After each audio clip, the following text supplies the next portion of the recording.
Oh my God. What we're gonna be making are lentejas, a style of Asturias. Talked to a bunch of folks that have lived here their whole lives. And I'm gonna use kind of a mix of different techniques because everyone has a lot of strong opinions. But the ingredients are very simple. There's a little bit of white wine in this recipe. I'm using a Gewürztraminer, which is, that's a questionable decision. But it's what I had and we're going with it. These are, just kind of your standard lentils that are out here. I have a little bit of celery. I have some onion and some carrots, kind of your traditional mirepoix. I have a good amount of garlic. I have a couple bay leaves and some red bell pepper. I got this beautiful leek. I'm gonna use maybe a quarter of that. And then I'm also gonna use 2 of these links of chorizo. These preserved products that are smoked, that are used to flavor a lot of things. Normally out here in Spain for things like fabada, you'd be using compagno, which is chorizo and morcilla and tocino. But I was told for lentils, it's more traditional to just do chorizo. I'm gonna go ahead and prepare all these ingredients and I'll go ahead and make the lentils.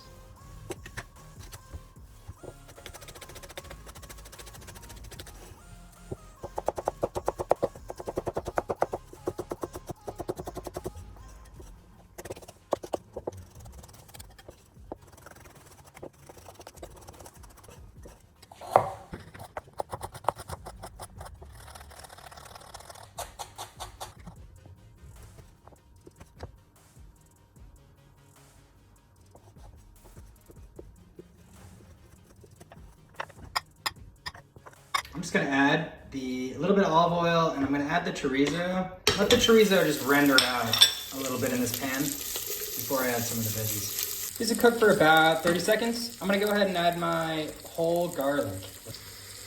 Now that I've rendered out a lot of this chorizo fat, I'm just gonna pull it out with a slotted spoon and put it in this bowl here and keep the fat for cooking my vegetables. And this might look like a lot of cooking fat here, but this is kind of this is our base of flavor for the lentils. We're not gonna use a stock or anything like that. We're just kind of using this chorizo and the vegetables and water to flavor this dish. We'll just go ahead and mix in these onions with this fat. And these will sweat for another 10 minutes. Oh, I wish everyone could smell what I'm smelling right now. It's really, really nice. Carrots in. Let's mix this up. This is gonna keep cooking for, probably another 10 minutes. And then I'll add my pepper. I'll add the garlic back in.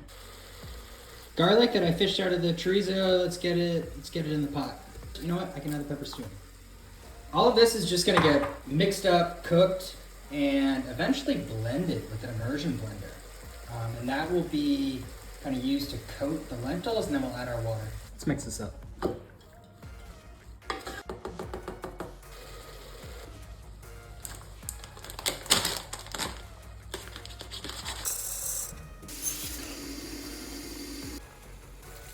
I'm gonna keep cooking down my vegetables in this white wine until there's no liquid remaining. It should take about maybe 15 more minutes. This is good. I'm gonna add these veggies to this immersion blender container. I'm gonna blend half of it, just because I got advice from some people that will blend it and some people that will definitively not blend it. So I'm gonna do a little half and half. And yeah, just friggin' blend it up. And now I have one version of my vegetables that are pureed with an immersion blender and the other version that's, just kind of sauteed with the chorizo fat. Puree back into the pan. And then what we're gonna do is coat these lentils in the puree. This is one approach, this isn't the way I've always seen it done, but we'll see how it goes.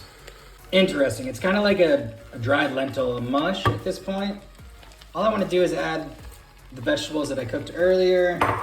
Let's go ahead and add my liter of water, which seems like a lot of water, but whatever. And I'm gonna truck in my bay leaves. And you know what, I'm just gonna add my chorizo from earlier.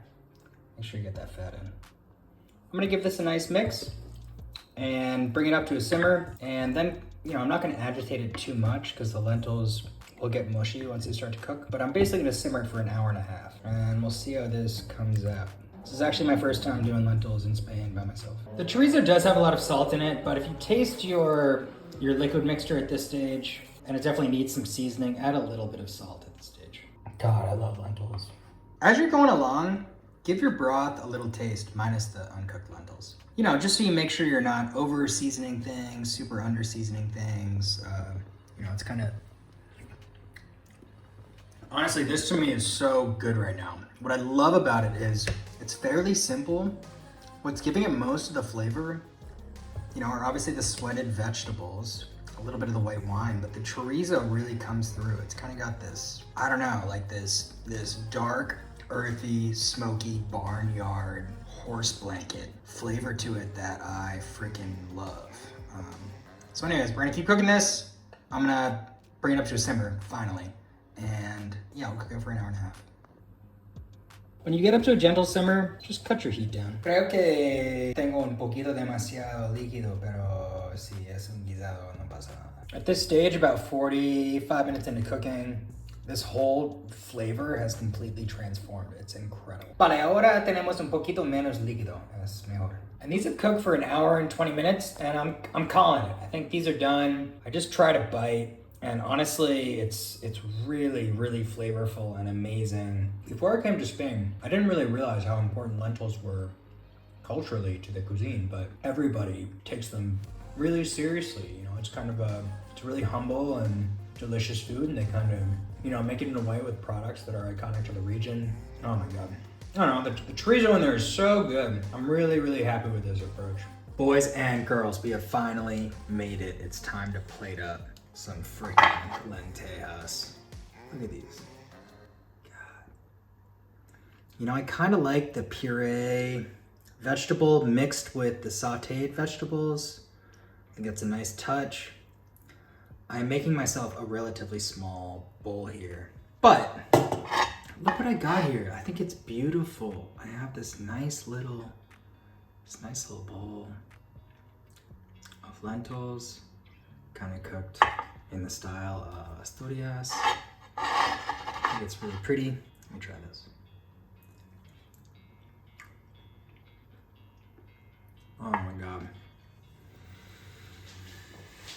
Man. I don't know. This is not hard to make, folks, and it's so freaking worth it. It's really good.